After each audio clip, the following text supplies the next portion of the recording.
I'm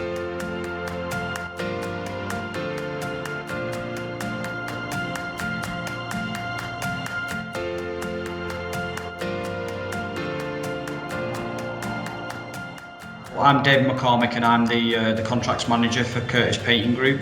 I looked after the Burton Manor project that won the Johnston's Painter of the Year 2019/20. We won the restoration section and then went on to win the Supreme winner. It's been quite a good story over the last 2 years. We've got a lot of growth, even through the COVID times. It's gone from strength to strength, and we can see it improving.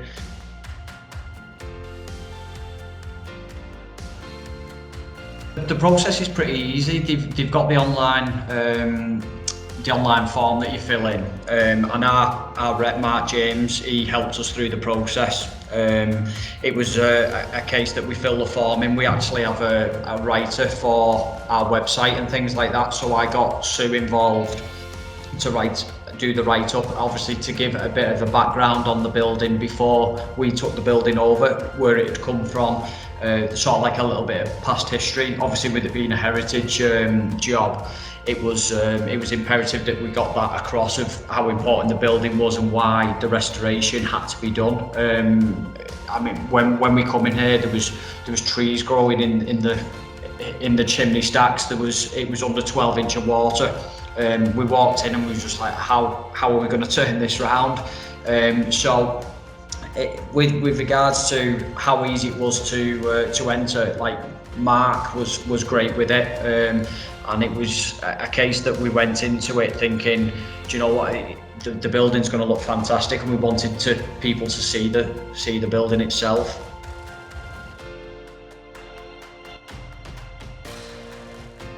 Yeah, so obviously we're a grade 2 listed building. The building, as I said before, was in rack and ruin. It was to a point when the client bought it that if it had gone a little bit longer, it would have been knocked down, which obviously all that heritage would have been lost, just through the disrepair that was actually happening. Obviously the task itself was absolutely mammoth. We walked into it and it's just sort of like breaking the job down into little bite-sized snippets. Obviously you can see in some of the photographs that was taken at the end product, it had been good to show the sort of like before and afters. The ballroom itself, I mean, the ceiling was falling in, there was trees growing through it, there was ivy coming through the windows. The windows were smashed, the timber was rotten, so it was a mammoth task.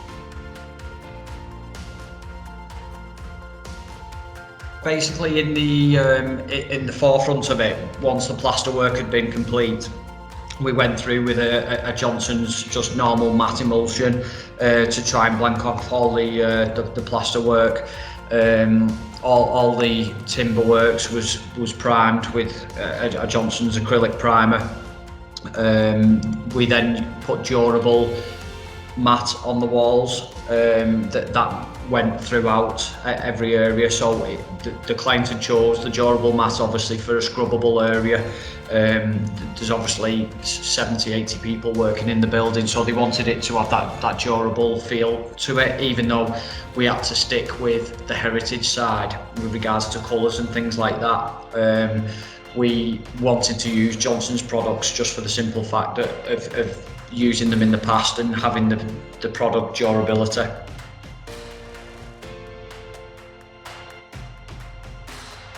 Oh yeah, fantastic. I mean, you look at the photographs themselves and they do justice for the building. Obviously the outside is quite an imposing building. It looks fantastic from afar. And yeah, the internal, obviously, when you come in, we're glad that we managed to keep them heritage features, like we kept the library with all the timber works in there.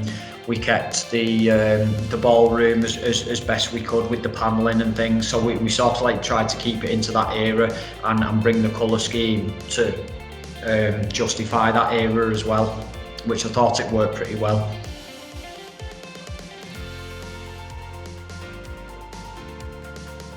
When we found out that obviously we were into the finalist of the section, we was absolutely made up, and then obviously we seen the other candidates that we was up against, and we was just like, oh, are we gonna get through the stage and things like that. And obviously a lot of good quality stuff out there.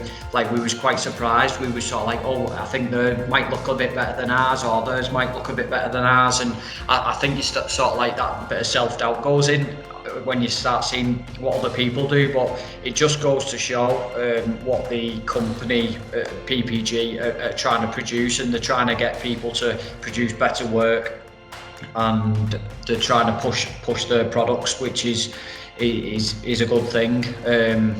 But yeah, with regards to us thinking, did we have a chance of winning? I'd probably say no at that moment in time. We was obviously proud of the work that we'd done. And we was just happy that our client was happy, to be fair.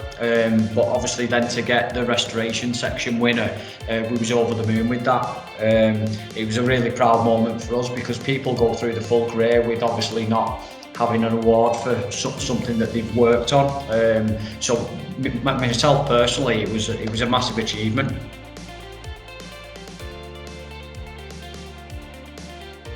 We was absolutely over the moon. Like, we was really shocked, to be fair, to be supreme winner.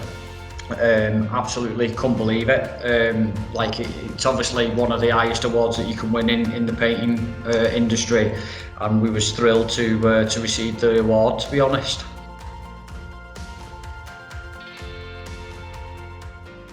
Basically, we got invited down to PPG's office in Yorkshire. We went down there and we picked up a brand new van. So we got a Fiat van, a Fiat Diablo, which was lettered up with Painter of the Year. So obviously a good bit of advertisement for us as well. We've currently got that on one of our jobs in Liverpool, which is the Mac Group Hotel.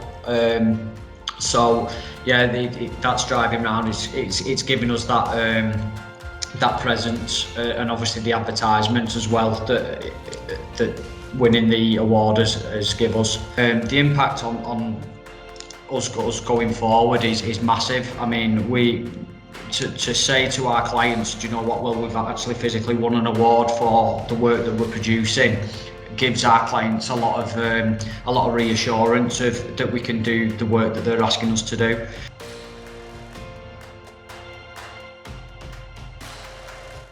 Yeah, we've actually got into the final for the healthcare section this year. So we're in for the Clatterbridge Cancer Project in Liverpool, which was basically the new cancer centre. Quite a big job, over 13 floors. Obviously all Johnston's products throughout. Again, one that I was really proud to be working on. We had to push it across the line in March. We was due to hand over in June, but obviously with the current COVID situation, the client brought it forward, obviously, to have the use of the beds that they've got over there. The Clatterbridge is linked to the Royal now, which obviously the new Royal isn't up and running as yet. So they wanted to get as many beds as possible, and obviously to benefit the area for the cancer research and things that is what the building was used for. But yeah, I'm really proud of that project as well, to be honest.